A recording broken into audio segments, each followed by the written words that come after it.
Income tax में बहुत बड़े बदलाव 1 सितंबर 2024 से लागू हो गए हैं। तो इन बदलाव से क्या इम्पैक्ट पड़ेगा टैक्स पेयर के ऊपर, इसके बारे में हम इस वीडियो में डिटेल में डिस्कशन करेंगे। तो आप इस वीडियो को अंत तक ज़रूर देखें ताकि आप प्रॉपर टैक्स प्लानिंग कर पाएँ और अपने क्लाइंट को अच्छे से एडवाइस कर पाएँ या फिर अपनी लाइफ में इनकम टैक्स से रिलेटेड सही डिसीजन ले पाएँ। CA Satbir Singh YouTube channel पे आपका स्वागत है। इनकम टैक्स की कॉम्प्लाइंस करना दिन ब दिन मुश्किल होता जा रहा है क्योंकि इनकम टैक्स बदल रहा है, टेक्नोलॉजी बदल रही है, नए सर्कुलर नोटिफिकेशंस आ रहे हैं।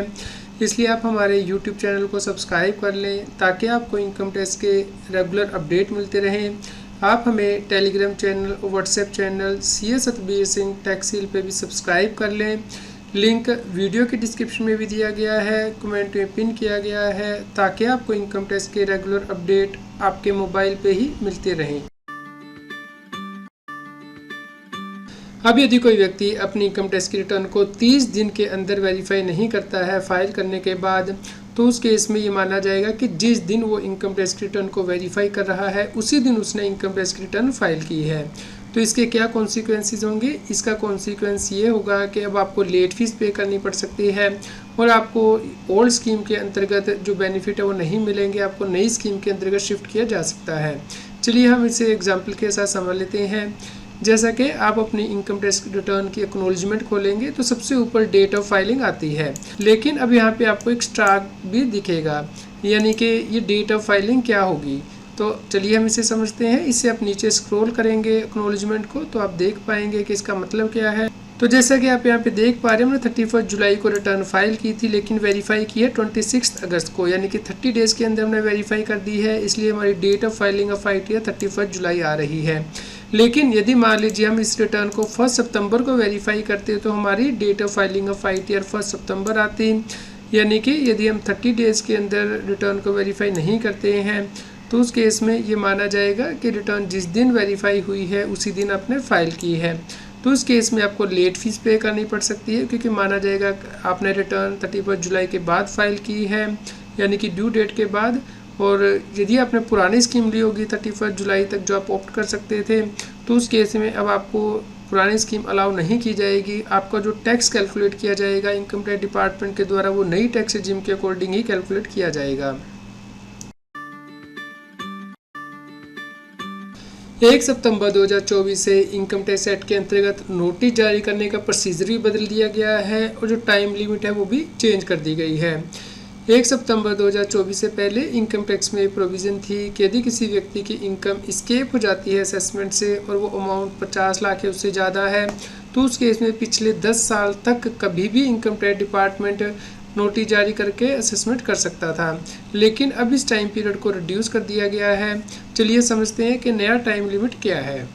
तो सेक्शन 148 के अंतर्गत नोटिस जारी करने से पहले इनकम टैक्स डिपार्टमेंट को सेक्शन 148A के अंतर्गत नोटिस जारी करना होगा, यानी कि टैक्स पेयर को अपॉर्चुनिटी देनी होगी कि वो अपना पक्ष रख सके।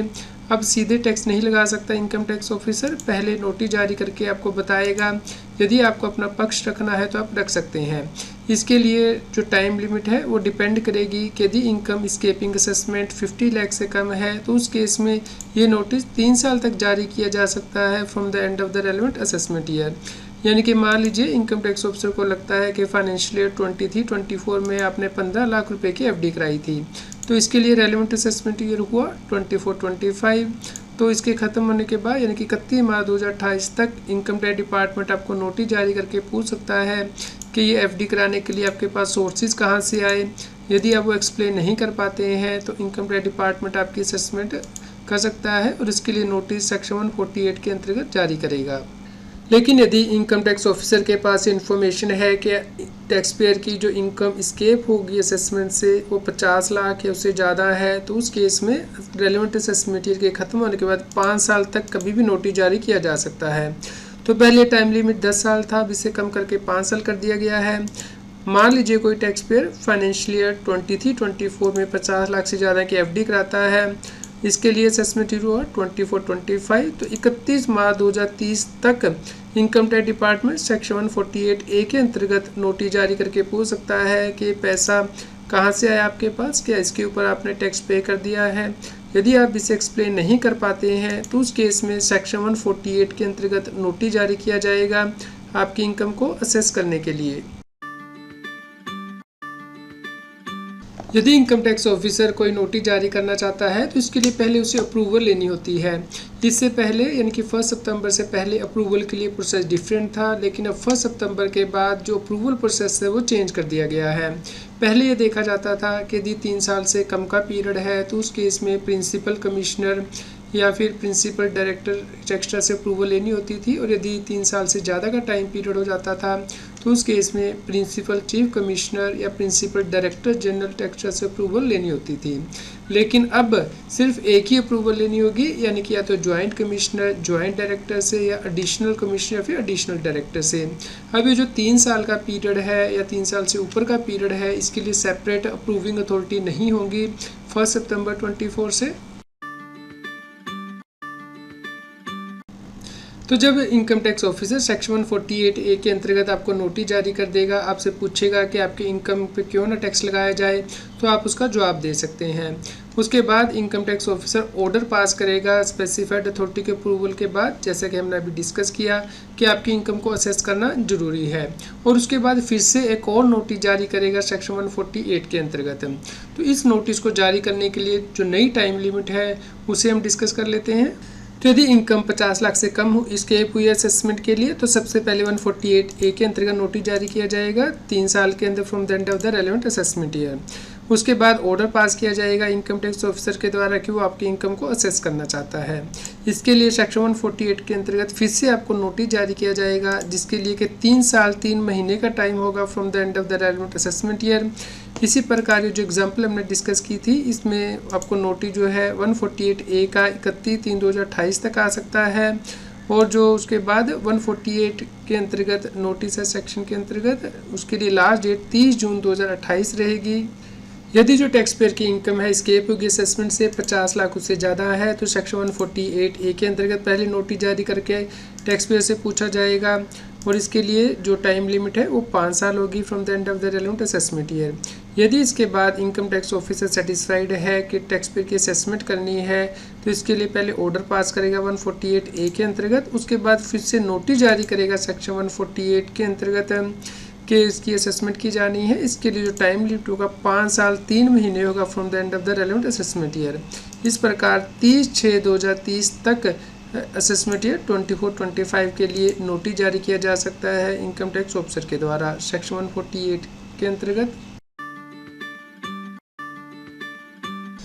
जब इनकम टैक्स ऑफिसर आपको नोटिस जारी कर देगा कि आपकी असेसमेंट करनी है, तो उसके बाद आपको कहेगा कि आप अपनी इनकम टैक्स रिटर्न फाइल कीजिए। इसके लिए भी जो टाइम लिमिट है वो चेंज हो गई है। पहले तो ये प्रोविज़न थी कि जिस महीने में आपको नोटिस मिला है उस महीने के ख़त्म होने के बाद कम से कम 3 महीने का आपको टाइम पीरियड दिया जाता था रिटर्न फाइल करने का, और इस टाइम पीरियड को आप एक्सटेंड भी करवा सकते थे यदि आप एप्लीकेशन देते थे असेसिंग ऑफिसर के पास। लेकिन अब ऐसा नहीं होगा।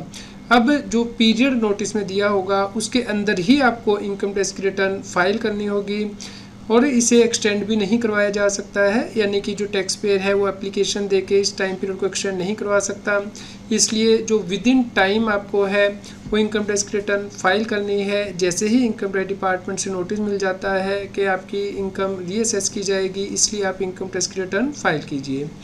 तो ये मुख्य बदलाव हुए हैं इनकम टैक्स से जुड़े हुए 1 सितंबर 24 से। यदि आपका कोई क्वेश्चन हो तो आप हमें वीडियो के नीचे कमेंट करके ज़रूर बताएं, और आपको हमारी इस वीडियो से कैसे हेल्प मिली है इसके बारे में भी हमें कमेंट करके बताएं। कृपया लाइक करें और शेयर करें ताकि सभी लोगों तक ये जानकारी पहुंच पाए और वो इनकम टैक्स की कंप्लायंस कर पाएँ। रेगुलर टैक्स अपडेट के लिए इस चैनल को सब्सक्राइब करें। आप हमें टेलीग्राम ऐप CS बेसिंग टैक्सिल पे ज्वाइन कर सकते हैं ताकि आप GST और इनकम टैक्स के रेगुलर अपडेट अपने मोबाइल पर ही प्राप्त कर सकें।